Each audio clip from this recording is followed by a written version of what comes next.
Vous écoutez RMC. On est avec vous dans un instant au 32-16. Juste rapidement, Jonathan, puisqu'on a suivi la rencontre avec Fred sur ce match du PSG, tu dis ils ont pris les points, 4-2. Moi, j'ai l'impression d'avoir retrouvé un peu le PSG de l'an dernier. Mais c'est vrai que la différence, c'est que là, ils prennent les points. Mais c'est un peu le PSG de l'an dernier, c'est-à-dire ils font la différence très vite. Et puis après, ça s'endort un peu, quoi. Non, mais tu peux pas vraiment les juger dans la mesure où dans la défense, il y avait Thilo Kehrer, un joueur de national. Donc à partir de là, non mais tu vois ce que je veux dire. Très franchement, écoute, ce Paris Saint-Germain est quand même un Paris Saint-Germain qui a un effectif extraordinaire. Tu vois qu'il leur manque des joueurs quand même assez prépondérants comme Sergio Ramos, comme Lionel Messi, comme Neymar, comme Marco Verratti. Tu peux pas trop leur en demander. Marquinhos surtout. Marquinhos qui est pour moi probablement un des 5 meilleurs défenseurs au monde. Donc oui, ça fait beaucoup. Là, fais l'important, c'est-à-dire que t'es en début de saison. On sait que la saison du Paris Saint-Germain démarre un petit peu plus tard que la saison des autres clubs de Ligue 1. Ils sont programmés pour être là après la trêve en février. J'irais même plus tard que la trêve en février. Non, mais là, pour que le 11 vraiment soit façonné, que tout le monde soit dans l'équipe après la trêve internationale, je pense que tout le monde va. La vraie saison du PSG commence en février. Ouais. Donc quoi qu'il arrive, là ils prennent les points. Moi, pour l'instant, ce PSG, je vais pas le juger parce qu'en fait, ce qu'ils font là, ça a pas vraiment on peut pas vraiment tirer d'enseignement. C'est normal. C'est normal. C'est presque normal. Ouais. On verra ce que vaut ce pari au printemps. C'est toujours le même discours. Mais là, je note quand même un petit progrès, c'est que ce genre de match l'année dernière, ils auraient pu le perdre. Là, ils le gagnent. Certes, ils prennent 2 buts qui peuvent être évitables. Bon, je viens d'expliquer, il y a Thilo Kehrer. Une fois qu'on a dit ça, on a tout dit. Mais c'est une très bonne soirée pour le Paris Saint-Germain. Avec ce rouge, quand même, donc discutable. Oui. Nous, on l'a dit pendant la rencontre. Vous avez pensé quoi? J'étais le seul à trouver que c'était un peu. Le deuxième jaune était sévère. Le deuxième jaune, pour moi, il est sévère. Loïc sur place, et voilà, il voyait que Djikou, ça fait plusieurs fois, c'était une sorte d'accumulation. Mais Loïc, c'est le dépit amoureux, tu vois, c'est le dépit amoureux du Paris Saint-Germain. C'est comme moi, si un joueur de Marseille se fait exclure, tu vois, je dirais forcément qu'il y a. Non, mais il a vu l'attitude de Djikou, et peut-être c'est l'arbitre. Loïc, excuse-moi. Mais oui, je crois totalement ce que nous dit Loïc, il a vu sur le bord du terrain. Nous, on n'est pas au bord du terrain, on est devant nos écrans, on peut pas constater, mais en tout cas, moi je pense que derrière un écran, on voit encore mieux ce qui se passe, et de ce qui se passe, ça ne mérite jamais un second carton jaune. Et j'espère, et je le redis, mais haut et fort, je sais que les Parisiens vont se déchaîner sur moi. J'en ai l'habitude, ce n'est pas grave. Ce n'est pas de l'anti-parisianisme primaire, c'est juste parce que je pense que même les vrais supporters du PSG seront d'accord avec moi. J'espère que le fait qu'au Paris Saint-Germain, maintenant, il n'y ait que des stars mondiales, n'influencera pas trop les arbitres et ne donnera pas des rencontres totalement aseptisées en faveur du PSG pour l'arbitrage en Ligue 1, c'est tout. Fred, là-dessus on est assez d'accord pour dire que le deuxième carton jaune à Djikou est excessif. Ouais. Excessif. On verra comment vont réagir les Strasbourgeois sur la rencontre du Paris Saint-Germain, sur ce trou d'air une nouvelle fois à 3-0 en deuxième période, un trou d'air. Quasiment un trou d'air parce que exact, c'est ce que j'allais dire, c'est le mot que t'as employé, incompréhensible, parce que Strasbourg n'avait pas montré grand chose, et les seules fois qu'ils l'ont montré, ils ont su profiter en tout cas des largesses de cette défense. Quand tu vois le but de Camero qui se retrouve entre Kehrer, ça risque avec Merguez. Désolé. Entre Kehrer et Kimpembe, il arrive à placer sa tête. Alors oui, le ballon est bon. Thomasson, il a mis un super centre. Il fallait vraiment trouver l'endroit idéal pour que. Non, mais en plus, alors je veux pas accabler Kehrer parce que Jonathan l'a fait pour tout le monde, et je trouve que c'est peut-être un peu exagéré, Jonathan, quand même. Pas du tout. Mais Kehrer, l'une de ses forces et l'un de ses atouts, c'est le jeu de tête. Ouais, mais là, depuis qu'il est arrivé au PSG, c'est fou, mais c'est ce qu'on voyait. Oui, mais là, c'est peut-être un manque de communication, un manque d'automatisme aussi avec Kimpembe, Keylor Navas qui peut absolument rien sur les 2 buts qu'il prend, il peut rien faire. Mais c'est vrai que il était énervé après le deuxième. Il y a de quoi être énervé. Pardon, le mec, les gars, ils sont tout seuls. Ouais. Alors et Navas, faut pas oublier qu'il a la pression. Il a vu la présentation de Donnarumma, il sait aussi qu'il va être surveillé.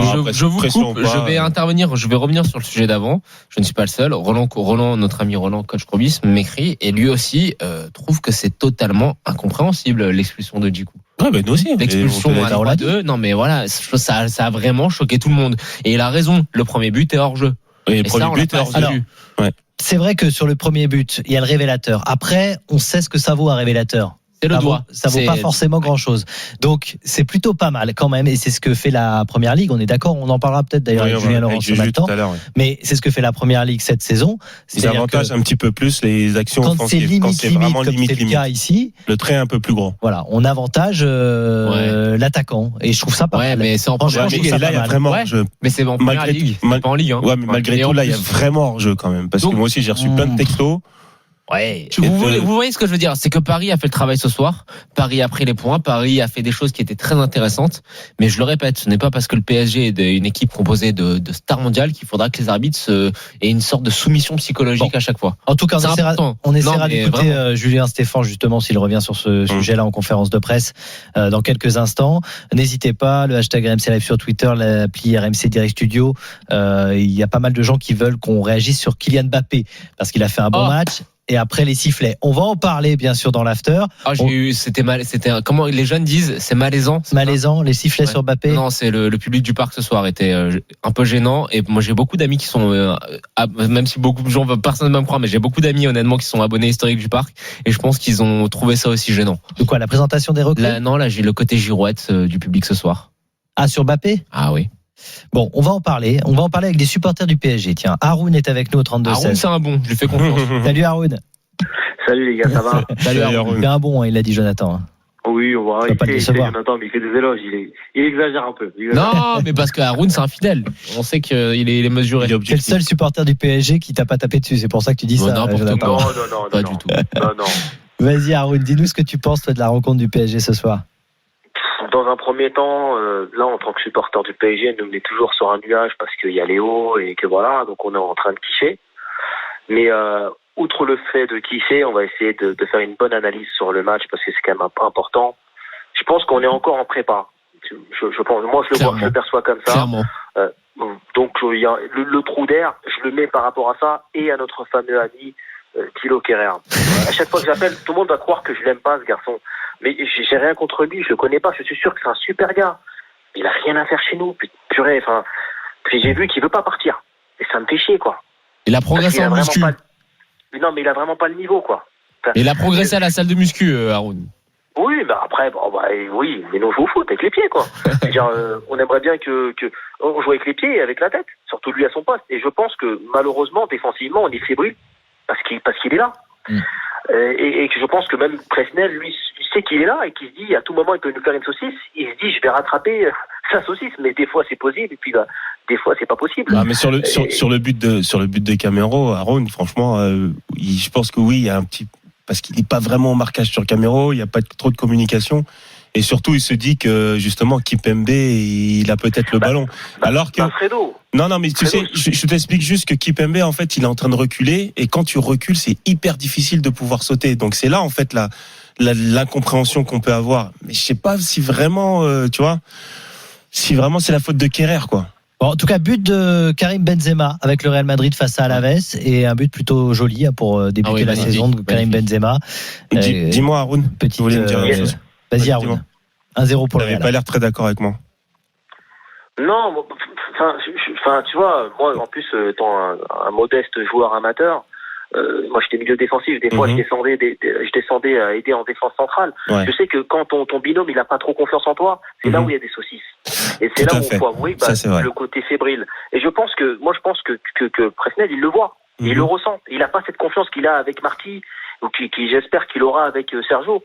Et comme il sait que le mec à côté de lui, il est pas trop à sa place. On sait même, franchement, qui sait aujourd'hui c'est quoi le poste de Thilo Kehrer. Alors on nous a vendu qu'il était 6, puis l'arrière droit, puis il est défenseur central. Mais en vérité, il est bon nulle part.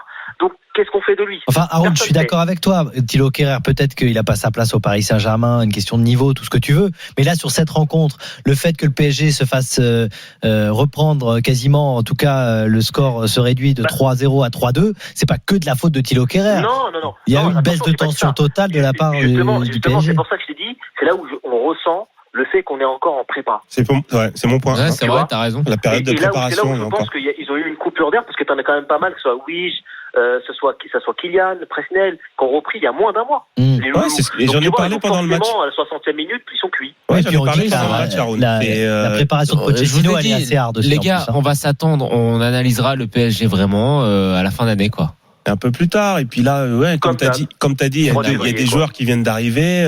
Wijnaldum, ça fait à peine 3 semaines qu'il a repris. Il était pas mal. Il a été encore mieux que la semaine dernière. T'as Kylian Mbappé, ça fait 2 semaines qu'il a repris. Kimpembe, pareil. Franchement, pour des joueurs, ça va, quoi. Ils ont joué plus de 80 minutes pour les deux, donc ça va. Hein. Après, ce qui est quand même là, on revoit sur nos écrans le but le premier but de Kevin Gamero.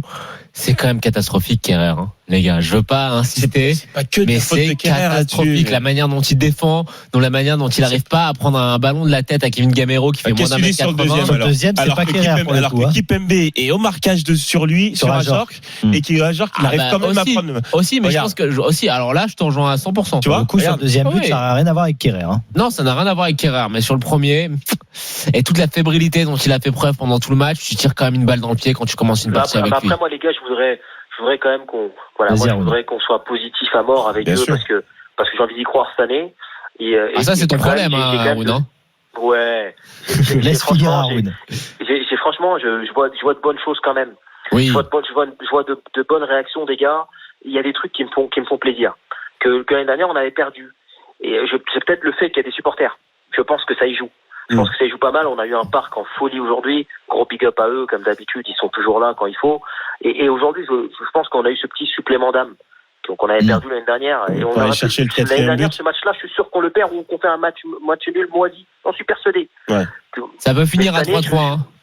Ouais. Je pense que si on revient à 3-3 dans un match l'année dernière, je te jure qu'on le perd. J'en suis persuadé, tu vois. Un match, un CSC, une connerie comme ça. Et Arun, t'as pensé quoi, toi, du comportement du public ce soir qui siffle Mbappé en début de match et qui, au final, lui fait des applaudissements après, notamment la passe décisive sur le 4e? Alors, pour ceux qui habitent en province et qui vous écoutent, il faut qu'ils comprennent que Paris et la banlieue parisienne, c'est bien à part. Il y a 2 villes, il y a 2 régions très à part en France. C'est le sud de la France, Marseille, etc. Et c'est à Paris, la banlieue. Alors, Paris et la banlieue, c'est très spécial. Alors, vous avez, nous, les banlieusards, qui avons plus ou moins, je dirais, cette fierté un peu plus développée que le Parisien de base, qu'il faut que, à l'honneur, on a un petit truc un peu plus accrocheur. C'est-à-dire qu'on va pas le siffler comme ça du jour au lendemain. Mais à Paris, il y a beaucoup de touristes. Il y a beaucoup de mecs qui viennent au stade, qui viennent en famille, et qui, eux, regardent le foot, pas comme nous. Nous, on analyse. Mais tu veux dire quoi? Tu veux dire que ce sont les touristes qui ont sifflé Mbappé? Quand je dis touriste, je me comprends. C'est pas le supporter qui a un peu de recul, qui essaie d'analyser, qui essaie de comprendre sa situation. Moi, en tant que supporter, je pense que même le COP, même si on en a marre un petit peu de ses attitudes avec Kylian, c'est quand même un joueur de chez nous encore une fois. On peut pas le siffler parce qu'il est encore jeune. Faut prendre le recul. C'est pas ce que nous a fait Neymar il y a 2 ans ou 3 ans. Non, c'est sûr. Mais bon, Neymar, il a été sifflé pendant un mois et après c'était fini. Vous lui baisiez les pieds à nouveau. Hein. Non, moi franchement, je le baiserai jamais les pieds. Mais après, mais tu vois ce que je veux dire. Au stade, c'était comme ça quand même. C'est ce côté-là. Moi, c'est ça que je déteste. Après, moi je trouvais ça un petit peu dur. Aujourd'hui, c'était un jour de fête. Disons que si tu veux que Mbappé reste au PSG, faut peut-être pas faire ce genre de choses, quoi. Non, mais après un mauvais signal à lui envoyer. La décision, elle est quand même prise. Ouais. Qu'il faudrait qu'il l'assume aussi. Voilà. Ouais, mais même c'est le terrain qui dicte toutes les choses, les gars. Et sur le terrain, il a montré, malgré le fait ça fait 3 semaines qu'il est revenu, il a fait un match plutôt B+, avec un but plus 2 passes D. Franchement, il a été très bon. Il a été bon, tu vois. Très bon. Après, c'est sur le terrain, c'est le terrain qui va parler, c'est le terrain qui parle pour lui. On a vu sur son premier but, il a pas trop célébré, et puis après, il était super content d'être avec ses copains. Moi, je pense qu'il va, j'espère en tout cas qu'il restera, et je pense qu'il restera pour jouer encore cette saison et gagner des choses avec Paris.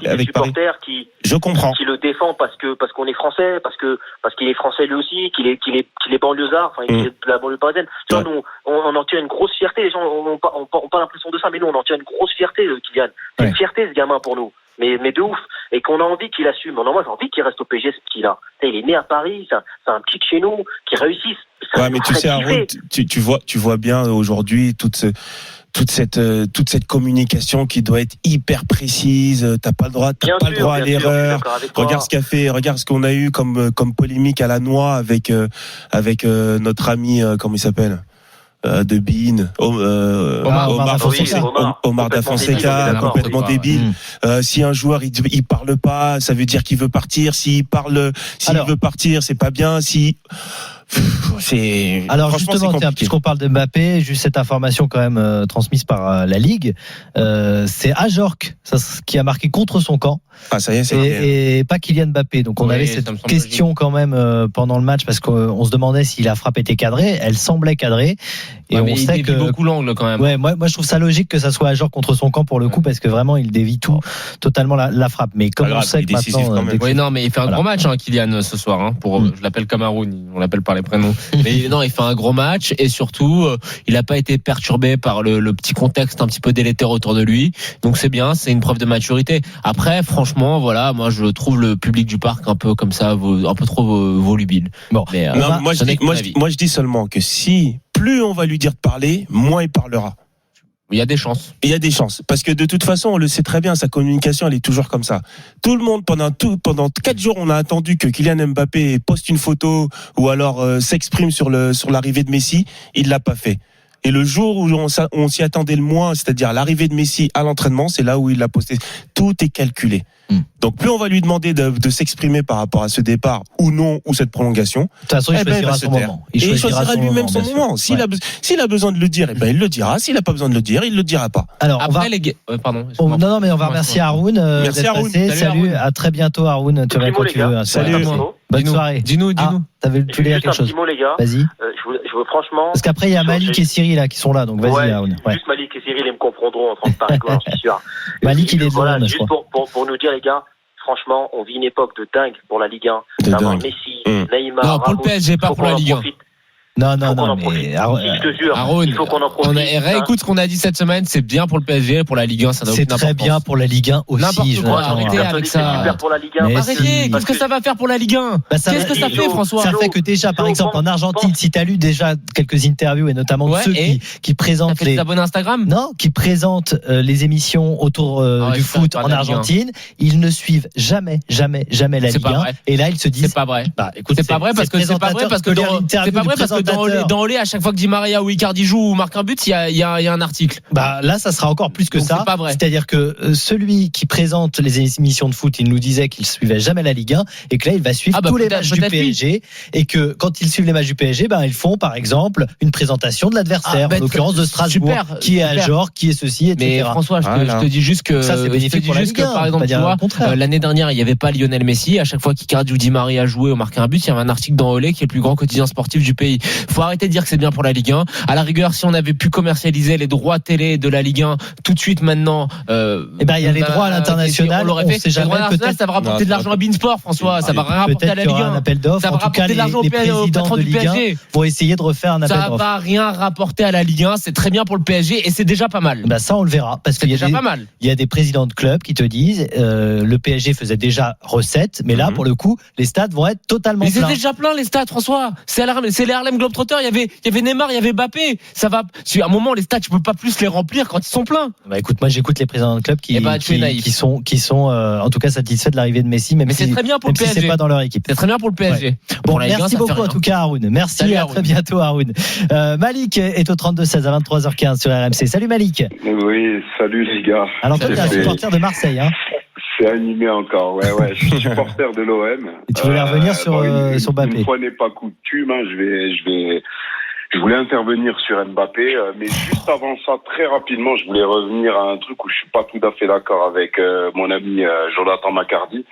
C'est que oui, l'arrivée de Messi va faire du bien à toute la Ligue 1 et même à toute la France. Ok, explique-moi comment alors.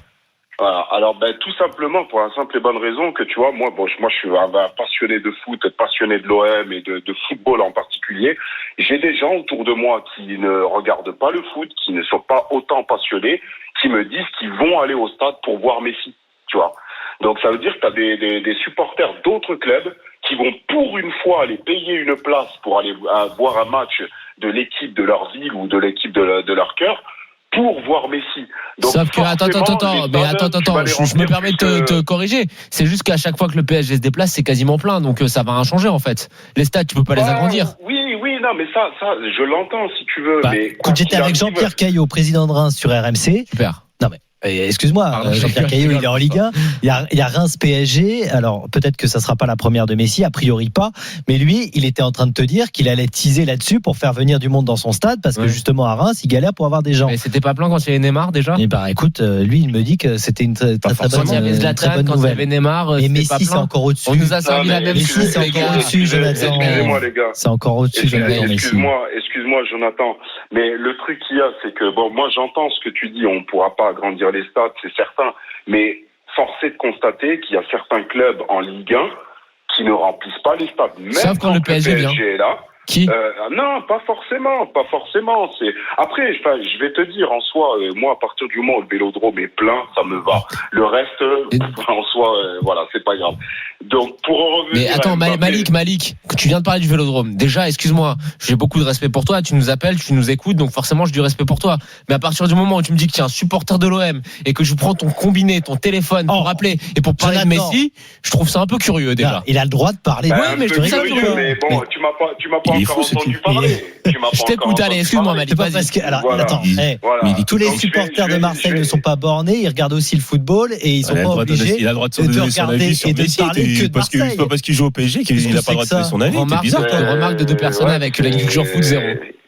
Et puis j'ai envie de dire que. Mais justement. Mais regarde, non, mais laisse-le, la rigole. Allez, Malik, vas-y. Malik, tu as le droit de parler du PSG et de Mbappé. Vas-y, Malik. Voilà, donc moi, c'est juste pour donner mon avis. Donc après, on le prend pas. Eh ben, on le prend, là. On le prend, Malik, on le prend. Donc je t'explique. Alors moi, le problème avec Mbappé, c'est que je vois qu'il y a des supporters qui le sifflent au stade, etc. Donc déjà effectivement oui c'est un peu des supporters girouettes dans le sens où il y a pas plus tard qu'une semaine en arrière vous me passerez l'expression, il y en avait qui avaient un peu la merde au cul et qui se demandaient si Mbappé allait rester ou pas. Ils se posaient des questions, il reste pas, etc. Et aujourd'hui ils se permettent de le siffler en oubliant presque tout ce qu'il a fait le gamin. Donc le truc qui se passe dans tout ça, c'est que est-ce que Mbappé n'a pas déjà donné sa décision à sa direction? Et moi, je pense même qu'il a déjà donné sa décision à sa direction avant même la Coupe du Monde qui vient de se passer, et que le PSG ne nous a pas forcément donné toutes les informations concernant Mbappé dans l'espoir de le garder.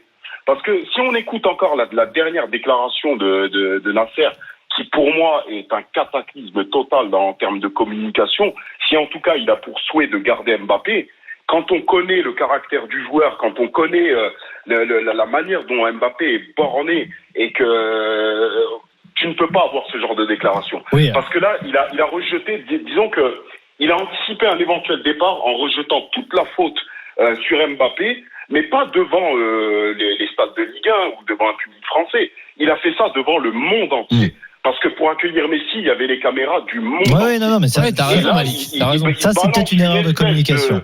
Il balance une espèce de bombe où, quand on connaît le caractère du joueur, voilà, ça nous ramène aussi à sa déclaration du début d'été, où il explique que Mbappé ne partira jamais du PSG, qu'il ne partira jamais gratuit. Enfin, c'est un peu comme s'il disait Mbappé, c'est ma propriété, tu restes ici et tu bouges pas. Quand on connaît le caractère du joueur, je pense qu'on doit pas non plus brosser dans le sens du poil, hein. C'est pas comme ça que ça fonctionne. Mais je pense qu'il devrait communiquer d'une autre manière avec le joueur. C'est pour ça que tout à l'heure j'ai dit, Malik, c'est pour ça que tout à l'heure que j'ai dit si Mbappé, plus on va parler de cette communication d'Mbappé et moins il va parler et moins il va le dire.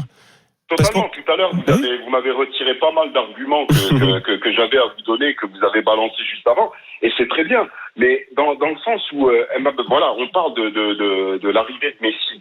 Moi, je vais même aller encore plus loin par rapport à l'arrivée de Messi. Je pense que l'arrivée de Messi au PSG, c'est un affront pour Mbappé.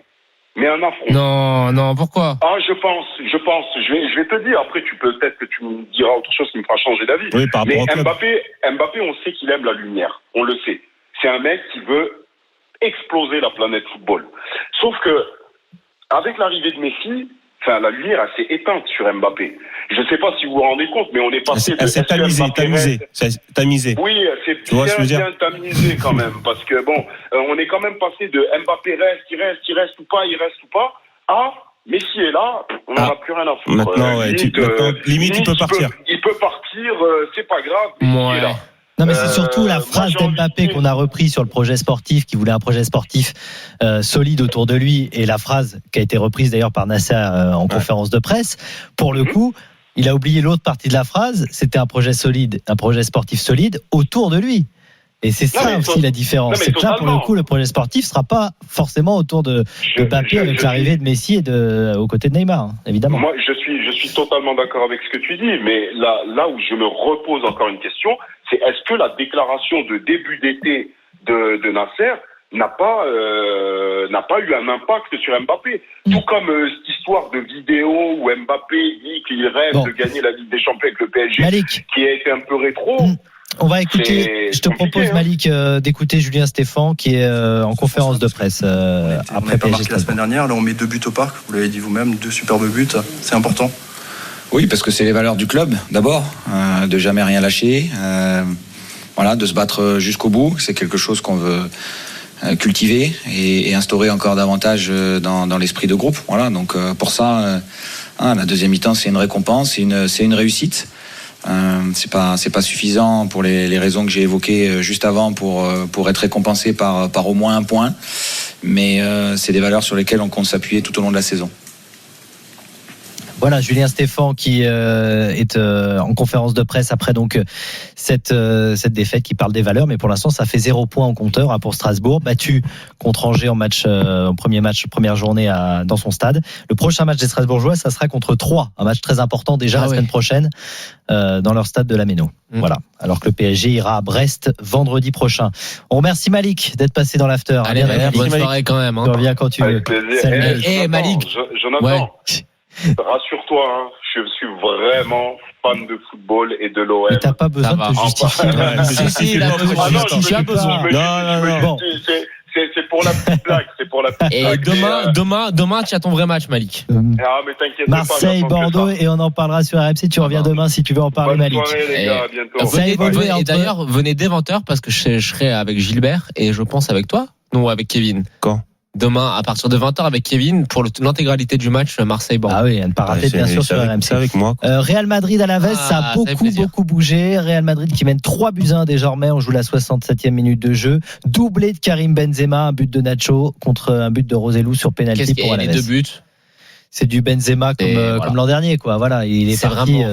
Il est parti. Est-ce qu'on a encore des mots pour qualifier Karim Benzema en fait? Il est revenu, il a le Covid, malgré tout, il s'entraîne comme un dingue. Le brassard de capitaine et il porte toujours le Real Madrid. Tu sais ce qu'il a en plus par rapport à avant, je trouve. Alors, en plus d'être très bon, sourire. Le sourire, mais je trouve qu'il est beau à voir sur le terrain. Il a le port altier, il a toujours eu ça, mais je trouve que là il rayonne. Tu le vois sur le terrain, t'as l'impression de voir un joueur qui est extra. Cyril est au 32-16 à 23h24 sur RMC. Salut Cyril. Bonsoir messieurs. Salut Cyril. Comment allez-vous? Bah ça va. Bah bien, toi t'as l'air d'être content. T'étais au parc? Bah moi content comme ça. Non. Alors justement, j'étais pas au parc. J'étais au parc pour l'arrivée de Neymar. Ouais. En fait, j'ai eu une chance sans nom. En l'occurrence, je suis un vrai supporter du PSG, contrairement à Malik, qui était à l'antenne il y a quelques secondes. Et donc, merci parce qu'il n'est pas là pour te répondre, Malik. Non, mais moi je trouve ça très bien. Non, j'étais au parc pour l'arrivée de Neymar et j'ai vraiment eu une chance infinie puisque ma femme n'aime pas le football. Mes enfants découvraient le Parc des Princes et donc j'ai eu la chance de prendre des billets un peu comme ça, je sais pas comment, pour Amiens. Et en fait, ce que j'ai vu ce soir à la télé, parce que moi je n'étais qu'à la télévision, en fait je suis super. Moi je m'en faisais tout un foin là je suis en vacances dans le sud de la France avec un ami marseillais, Arnaud, à côté de moi. Mon pauvre. Et en fait, il morfle, il mange grave, mon pote. Et je m'étais fait un truc de fou de l'arrivée de Messi ce soir au parc. Et en fait, je suis super déçu. Parce que, en fait, ce qu'on a vécu pour Neymar, c'était hors du temps. Il y avait tout un tas de choses qui étaient organisées. Et là, ça s'est fait, en fait, c'était super furtif. Ça s'est passé tellement vite. J'ai eu l'impression, on a quand même présenté Sergio Ramos et je vous en passe et Donnarumma qui. T'en voulais plus, toi? Ah ben mais moi c'est pas que j'en voulais plus, c'est que tout le monde en voulait plus.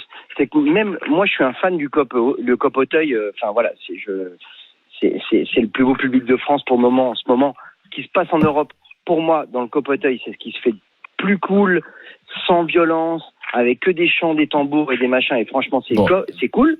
Et ce soir, c'est ton avis. Ils ont pas pu en fait.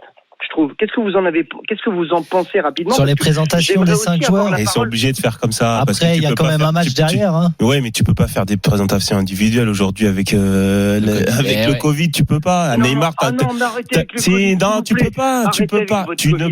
Tu ne peux pas. Par exemple, moi, je suis d'accord avec toi. Mais normalement, la présentation de Messi, tu mets un jour férié, pratiquement. Mais voilà, mais je peux comprendre ça. Mais aujourd'hui, comment tu veux organiser quelque chose d'aussi grand? Mais tu l'individualises. Mais tu la fais pas collectif comme ça. Tu peux pas faire un tour Eiffel comme avec Ibrahimovic.